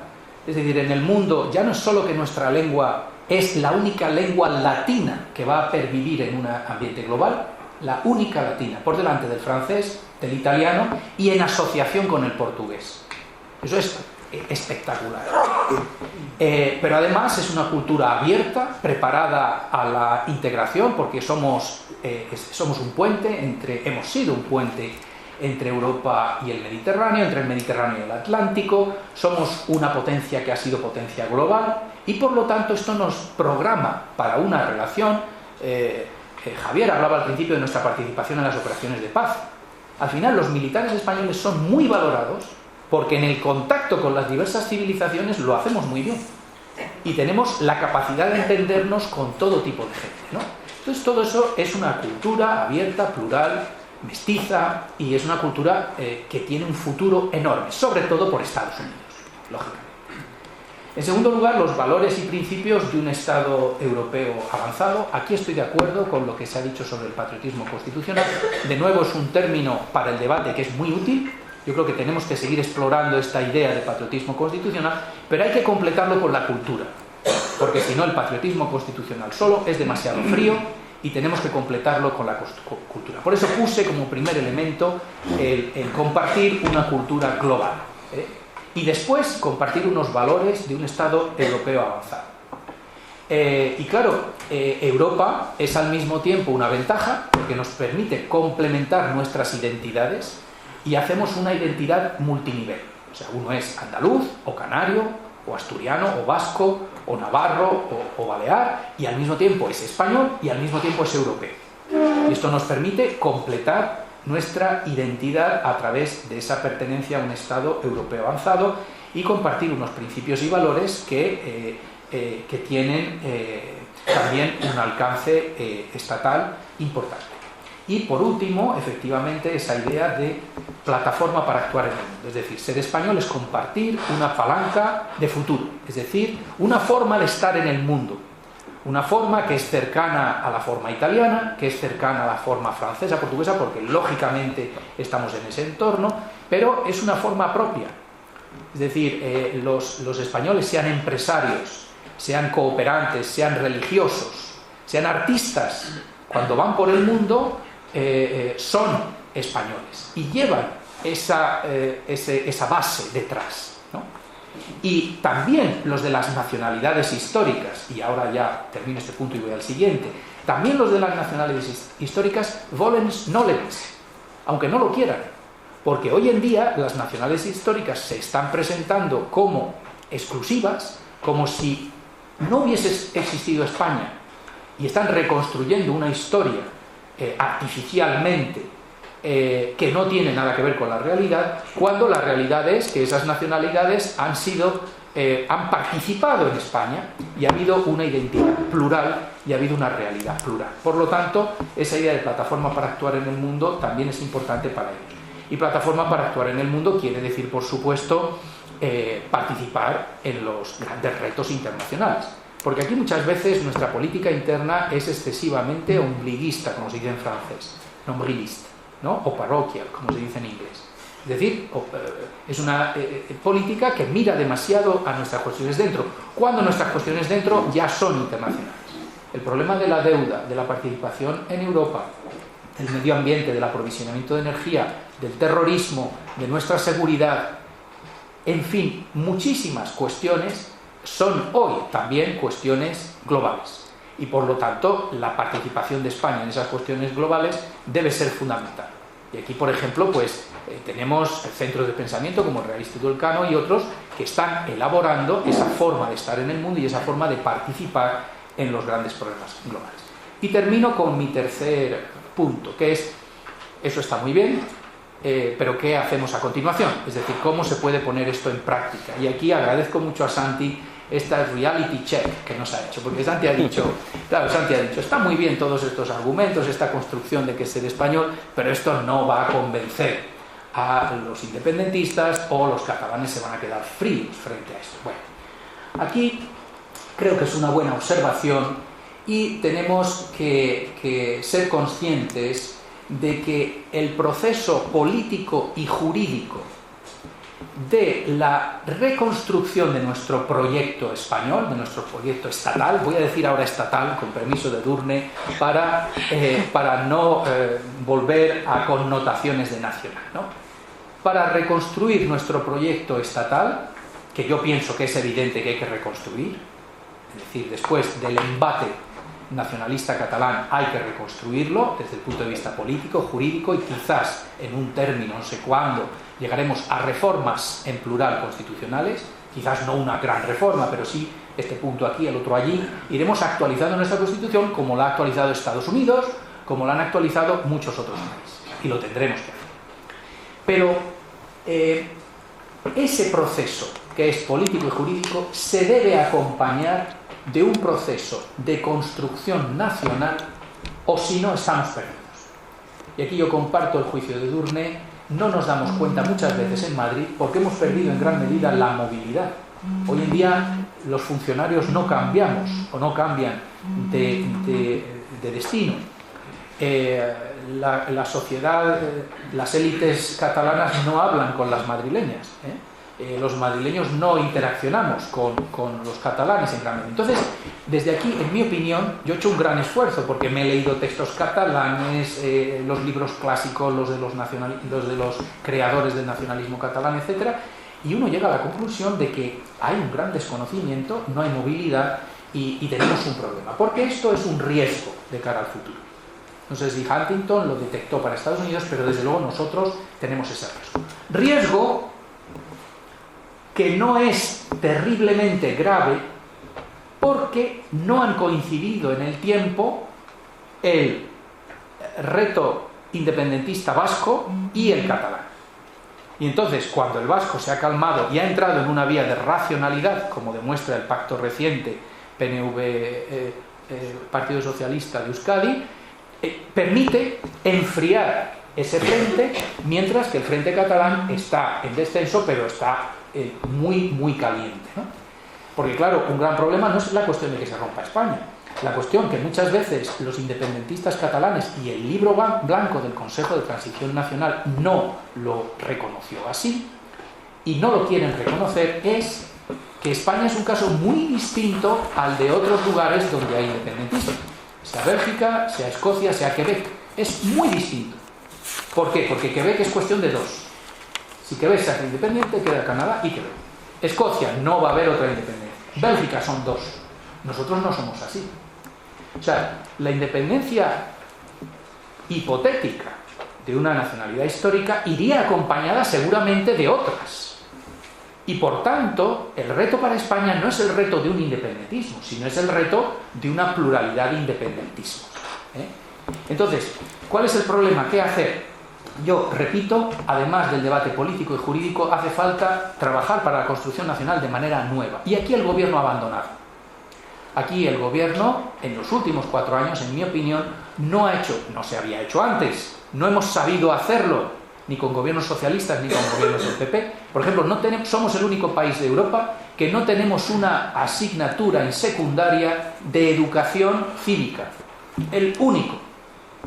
A nuestros chavales del bachiller no se les explica lo que es la Constitución, lo que es Europa y lo que significa respetar el derecho.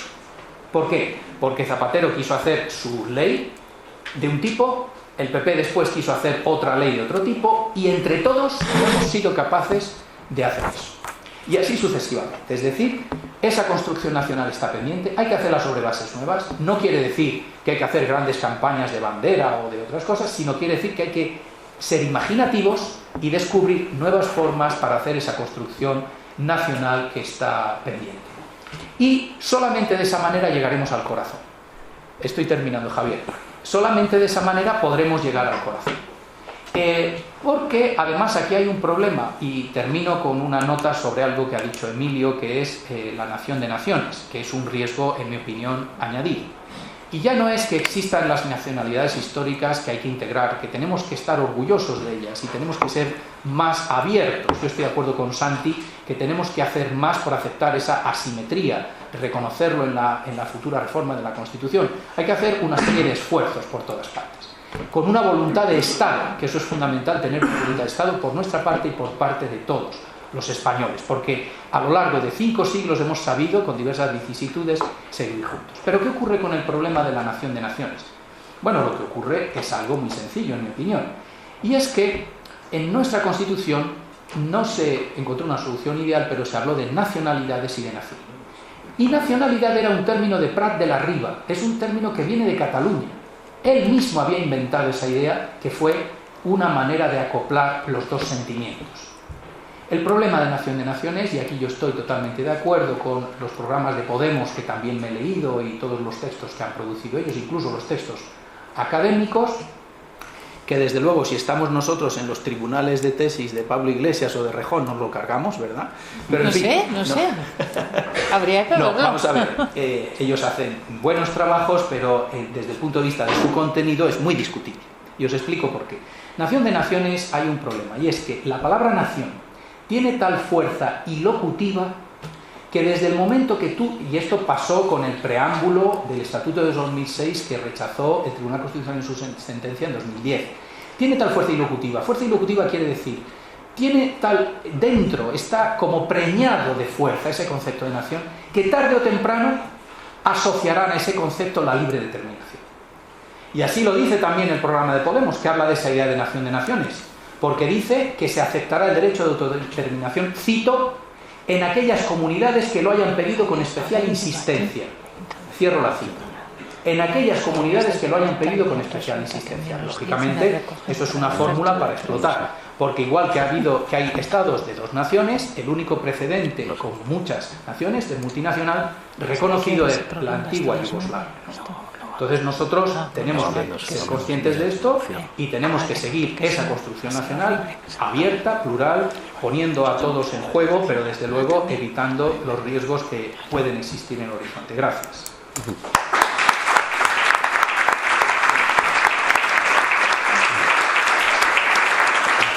Bueno, pues más allá de que empieza a ser la hora de cenar y esos vicios que tenemos de vez en cuando, y algunos aves y algunas tertulias que requieren a algunos de los que están en esta mesa, pero creo que al menos un cuarto de hora tenemos de debate, o sea que además de escuchar, yo creo que algunas ideas. A mí lo que sí pondría como moderador, luego enseguida le doy a usted la palabra, no se preocupe, se habla poco del tema económico. Y me destrozáis mi argumento en las tertulias de radio y televisión, y es porque yo creo que si Cataluña no tuviera los 83.000 millones de deuda, etcétera, etcétera, quizá los políticos no tendrían la tentación del tema independentista. No lo sé, es un desvarío que yo tengo, pero se habla poco de economía, pero es cierto. Yo creo que ahí aquí no hemos hablado. Ya, en por otros eso. lugares se habla mucho. Por eso, o sea que el gobierno de Artur Mas, cuando tiene que hacer recortes y cuando se endeuda como se endeuda, y entonces el Estado central pues no siempre va al rescate, aunque con el fondo de liquidez automático. sí lo está haciendo, pues quizá eso es una razón, pero bueno, hemos hablado un poco de economía, a mí me resulta un tanto de necesidad. Primero es José María. No, primero José María. José María. Sí, luego vamos a... Sí. Bueno, a mí me ha interesado mucho todo lo que he oído, dicho por todos los intervinientes. Como asistente, muchas gracias. Hay dos intervenciones con las que estoy siguiendo y muy de acuerdo con la mayor parte de todo lo que ha dicho cada una de las personas. Pero siguiendo algo de lo que ha dicho Santiago Ripoll y algo de lo que ha dicho Edurne Uriarte, me gustaría hacer un comentario. El tema fundamental en el que estoy de acuerdo con el señor Ripoll, las estructuras, los instrumentos, las presencias en Cataluña que están hoy, digamos, sobre el territorio, son insuficientes para parar el impulso de la ola de separación, que es una ola, por su propia naturaleza, oscilatoria, pero que es una ola hasta ahora oscilatoria y creciendo.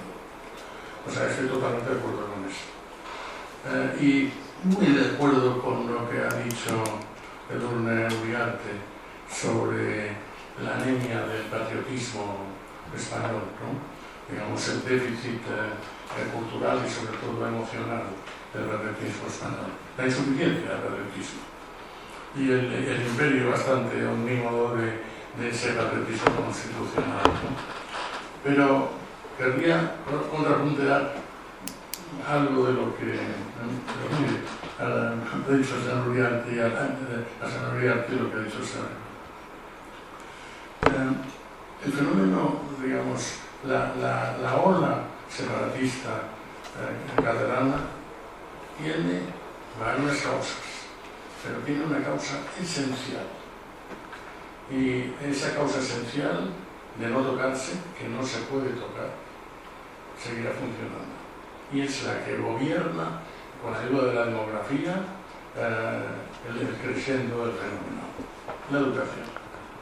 La educación en Cataluña enseña a los jóvenes residentes que tienen acceso a la educación a distanciarse de España cuando no otras cosas, no empleo los verbos, y adherirse al romanticismo separatista. Mientras eso no se cambie, el trabajo a plazo para parar la ola es con todos los instrumentos que se puedan inventar, incluso reparando deficiencias graves como la anemia que se vive en el centro, en mi opinión no tiene solución. Respecto a lo que decía Edurne sobre la insuficiencia del patriotismo español y sobre la correlación en cuanto a la población o a los votantes se refiere, la correlación entre el fenómeno, digamos, de la unidad nacional y el fenómeno ideológico más a la derecha, más a la izquierda. Yo estoy de acuerdo, pero hay que pensar que los pueblos en democracia intervienen en la historia de forma periódica, sincopada a través de los instrumentos constitucionales, pero los que ejecutan la historia son los representantes del pueblo. Y representantes del pueblo los tenemos de derechas y los tenemos de izquierdas. Y ahí ya surge la confusión histórica, porque me he referido al tema de la enseñanza en Cataluña, y el tema de la enseñanza en Cataluña es hijo directo de un gobierno del Partido Popular. Yo no me estoy atacando al Partido Popular, estoy simplemente constatando un hecho histórico. Es decir, que una cosa es cómo piensa el pueblo y otra cosa es cómo actúan los gobernantes. Y eso lo hemos visto en todos los países del mundo. Es decir, el impacto de los errores estratégicos cometidos por los delegados del pueblo puede ser muy grande en la construcción de la historia. Gracias. Fernández de Casadero. Sí. ¿Cómo era eso de el río Ebro, ese río catalán que nace en tierras extrañas y desemboca en... Perdón, Carlos. Había pedido ahí detrás la palabra. Carlos. Buenas tardes, soy Carlos Fernández Casadelante, catedrático de Derecho Internacional Público en la Universidad de Juan Carlos. Y yo voy a la línea de la persona que me acaba de preferir usar la palabra, porque me extraña que solo ha salido al final en la intervención de Martín Ortega, en la educación, porque no solamente es en Cataluña, también es en el País Vasco. Es que cuando hablabais antes de las periferias, es que en la periferia, precisamente donde no hay problemas de identidad, muchos no tenemos problemas de identidad.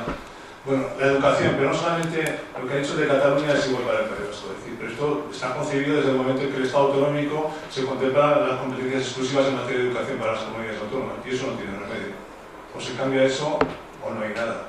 Y si a eso se le añade el problema que tenemos también a nivel nacional, es decir, en la educación, no ya en las comunidades autónomas, a nivel nacional, que como se ha señalado aquí, pues no se transmite a los alumnos ninguna identidad de España.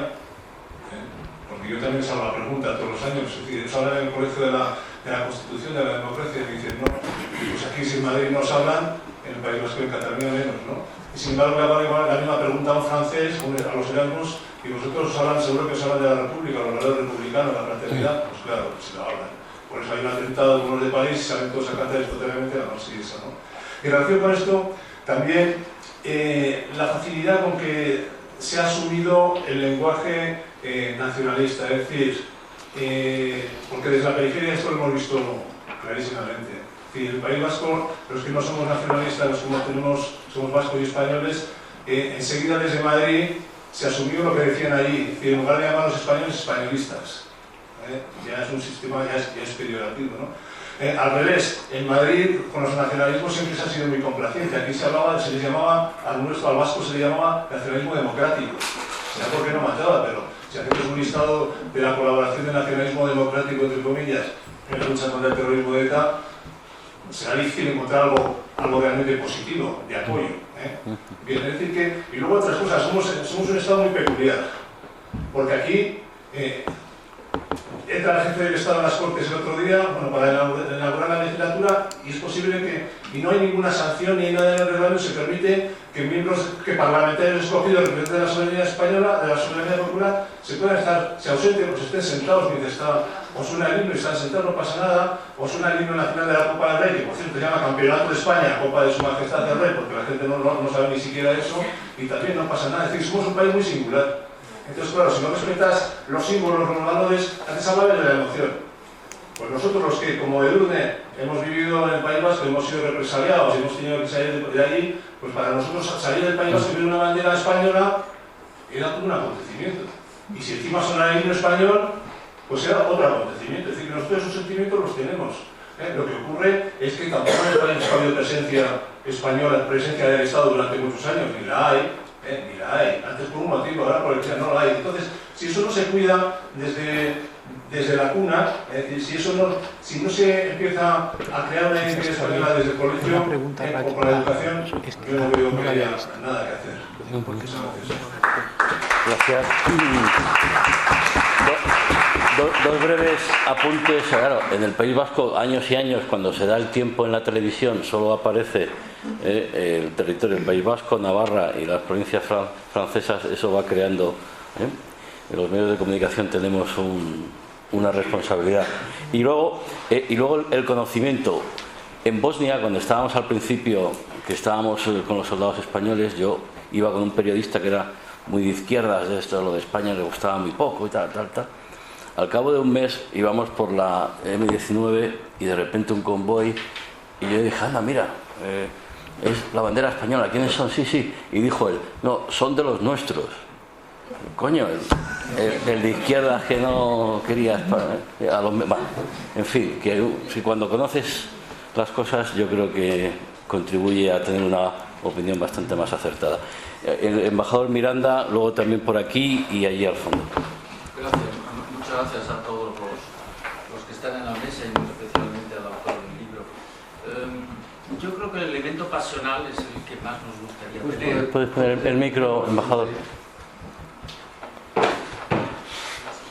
No, es decir, gracias a Talmudio, especialmente a Martín. Yo creo que el elemento pasional es el que nos gustaría que estuviera presente. Y como no lo encontramos, es que no lo hay. Así de claro. Porque tendría que haber venido en algún otro momento histórico, probablemente. A mí, el más neutral que encuentro sería celebrar la PEPA, porque es la primera constitución, de la cual arranca todo. Porque también está la guerra de independencia, pero esa es un poco antifrancesa, a los días que corren hoy en día. Pero no deja de ser algo, porque yo nunca he ido, no soy un historiador, pero yo no sé cómo fue la guerra de independencia en el País Vasco y en Cataluña. ¿Estuvieron a favor de los franceses o no? Como los afrancesados sí, ya sabemos cuál es el problema. Por eso digo que quizás se erró cogiendo el 12 de octubre, por los temas que habíamos puesto. Pero para intentar ser constructivo, y puesto que yo creo que es difícil recoger ese espíritu pasional, yo creo que hay un elemento también que es lo que llamo el elemento vehicular. Es decir, yo me reconozco como español y a un momento dado, no lo soy hoy en día, pero fui navarro y allí los suelos. Era navarro, era español, pero soy europeo y soy occidental. Y yo digo que el Mare Nostrum de hoy en día no es el Mare Nostrum, el Mediterráneo, es el Atlántico Norte, esencialmente. Nos acaba de decir Edurne que nos gusta el jazz, nos ponemos vaqueros, nos gusta mucho la cultura americana, que es anglosajona, evidentemente lo reconocemos. Eso no impide que lo reconozcamos también con el Atlántico, no, con el Atlántico Sur, pero vamos, la cultura europea está más en el Atlántico Norte. Entonces yo creo que hay un aspecto vincular. Si yo soy madrileño, soy español y estoy en Europa, parece que Europa hoy en día es un aliciente menos de lo que era antes, pero soy ahí y estoy en el mundo occidental porque lo que creo que nadie quiere ser es chino, ni indio, ni senegalés, con todo el respeto que nos produce, ¿no? Entonces yo creo que hay un aspecto vincular, es constriñente, es racional y es legal, porque le estás diciendo al catalán independentista o al vasco que lo sea, tú no puedes estar en Europa más que a través de España, pero no deja de ser un elemento a manejar en términos políticos por lo menos, y ahí es importante cómo se organizan las cosas en el marco europeo y la prueba de ello es el interés que tienen, sobre todo en el marco catalán, en sus embajadas, en intentar convencer que ellos pueden estar en Europa si no es a través de España, etcétera, etcétera. Gracias, embajador. Quien quiera de la mesa intervenir... No hay tiempo, no va a haber tiempo. Vale. Telegráficamente quería agradecer la generosidad con que Martín Ortega colabora con sus ideas en la Oficina de Análisis y Previsión del Ministerio de Asuntos Exteriores, que realmente es una aportación muy valiosa. Y al debate simplemente quería ahondar en un elemento que ya se ha apuntado, pero como oportunidad, es decir, hablar de la crisis europea que estamos viviendo, que es una crisis pues sí, de identidad, de desorientación de una cierta parte de la población, creo que para España paradójicamente puede ser una oportunidad en el sentido de que nosotros tenemos algo que aportar a ese proyecto y por otra parte necesitamos un proyecto al que contribuir. Es decir, se trata de diseñar un proyecto colectivo de vida en común y esa aportación que España, como ningún otro, puede hacer en este momento a Europa, yo creo que es un elemento que no debemos olvidar. Muchas gracias. Cerramos con la señorita del fondo. Hola, buenas tardes a todos. Quería hacer una breve aportación. Bueno, justamente hace pocos días he escrito un artículo sobre la oportunidad de España con la salida de Inglaterra. Disculpa, ¿te puedes identificar, Isabel? Sí, perdón. Mi nombre es Anay, soy licenciada en Económicas, estudio un máster de oficial de analista a través de FSI y me gustaría comentar, además suscribiendo todo lo que he escuchado hoy con ustedes acerca del patriotismo. Me he criado en España, soy de padres inmigrantes, pero es curioso, ¿no? Los que han nacido aquí, que tienen padres aquí, no se sienten tan españoles como probablemente me pueda sentir yo. Eso es cierto. Así es la vida. ¿Padres de origen de? Origen marroquí y origen francés. Muy interesante. Y he escrito un artículo hace pocos días sobre la oportunidad de España a la salida del Brexit, porque todo es catástrofe, lamento, Dios mío, sale Inglaterra, gana Trump, esto es una catástrofe.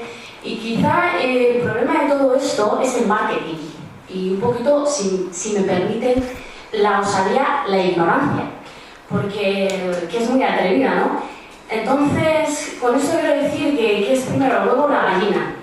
Es decir, nos preparan para ser liberales, tolerantes, y a la mínima que lo que nos dice la televisión, cualquier algo que suene un poco a lo que nos han enseñado en el colegio o lo que no nos han enseñado, valga la contradicción, nos llevamos las manos a la cabeza y nos alertamos sobre cosas que ni siquiera entendemos.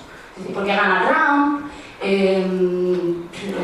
No sé por qué Inglaterra pretende salir del Brexit, por qué hay falta de patriotismo en España, por qué hay exceso de patriotismo en otros países, por qué son tan dispares las opiniones acerca del patriotismo, como debería ser una cosa, ¿no? Patriotismo pertenece a una nación, a un grupo, a una sociedad. Es que no es más que eso. Entonces, ¿el problema cuál es? La educación realmente como base de todo, que suscribo lo que ha hecho aquí el compañero de el catedrático, no me acuerdo de su nombre, Carlos, y, o bien el marketing, ¿no? Yo como economista entiendo cómo se maneja el marketing y entiendo muchas veces por dónde van las cosas. Lo más importante aquí y que debería tener España es empezar directamente a fomentar el patriotismo. Creo que es un producto, hay que vender patriotismo, hay que venderlo porque es urgente venderlo para aprovechar nuevos productos, como la salida de Inglaterra. Si Inglaterra sale, es su decisión, es la decisión de su pueblo, ¿no? Entonces, creo que los periodistas, y yo no soy periodista, aunque a veces escriba, los colegios, las instituciones deberían ya fomentar a que España pueda tener patriotismo y liderazgo en Europa. Liderazgos. Tienes mucha razón, Anais. Tomo nota, yo como periodista, yo creo que debe ser una acción conjunta. Discúlpame, pero se nos acaba el tiempo. Quiero agradecer a Emilio Lamo de Espinosa, a Santiago Ripoll, a Edurne Uriarte, por supuesto a Alicia, que es la editora del libro, y a Martín Ortega por escribirlo y sobre todo por poner encima de la mesa algo que nos parece, además lo valoran, ya hemos visto más fuera que dentro, pero una cuestión muy importante como es, insisto, como decía al principio, poner en valor lo español. Martín, yo solo quiero decir dos palabras. Muchas gracias. Y gracias sobre todo a ustedes por haber estado aquí y haber contribuido al debate. Seguiremos hablando. Buena conclusión, Javier. Seguiremos. Hace falta.